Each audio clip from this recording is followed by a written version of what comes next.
Plastic surgery অথবা cosmetic surgery করানোর জন্য এখন কিন্তু আর চেন্নাই অথবা বিদেশ যাওয়ার প্রয়োজন নেই, কারণ বর্তমানে কলকাতাতেই অত্যাধুনিক মেশিন সহযোগে আধুনিক চিকিৎসার ব্যবস্থা রয়েছে।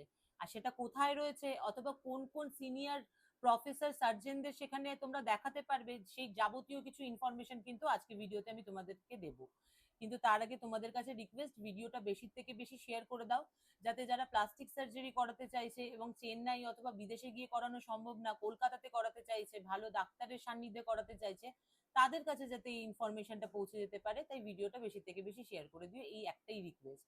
আচ্ছা, প্রথমে আমি তোমাদেরকে বলবো, কলকাতার এসএসকেএম পিজি হসপিটাল সবাই নাম শুনেছো, ওয়েস্ট বেঙ্গলের সব থেকে বড় সরকারি হসপিটাল, যেখানে সমস্ত রকমের রোগের চিকিৎসা হয়, বিভিন্ন ডিপার্টমেন্টের সিনিয়র সিনিয়র প্রফেসর ডাক্তারদের পাওয়া যায়, এবং সেখানেই কিন্তু প্লাস্টিক সার্জারির আধুনিক চিকিৎসা ব্যবস্থা রয়েছে।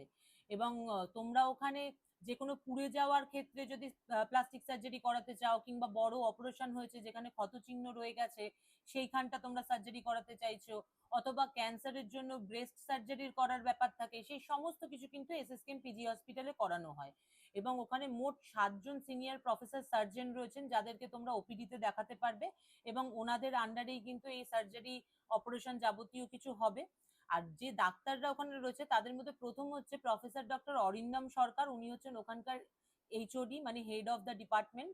তারপরে রয়েছেন ডক্টর তিবর বন্দ্যোপাধ্যায়, উনি হচ্ছেন ওখানকার associate professor. Doctor Dipankar Mukherjee, উনিও অ্যাসোসিয়েট প্রফেসর। ডক্টর কল্যাণ দাস, উনি অ্যাসিস্ট্যান্ট প্রফেসর।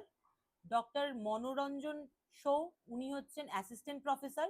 ডক্টর অসিত বরণ মন্ডল, উনিও অ্যাসিস্ট্যান্ট প্রফেসর। আর লাস্ট হচ্ছে ডক্টর ধৃতশ্রী মন্ডল, উনি হচ্ছেন অ্যাসিস্ট্যান্ট প্রফেসর। এই প্রত্যেকজনকেই তোমরা এসএসকেএম পিজি হসপিটালের ওপিডিতে পেয়ে যাবে।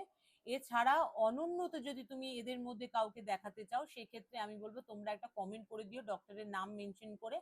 অনন্যতে কোন কোন ডাক্তারকে তোমরা অ্যাভেলেবেল পাবে আমি সেটা তোমাদেরকে জানিয়ে দিতে পারবো।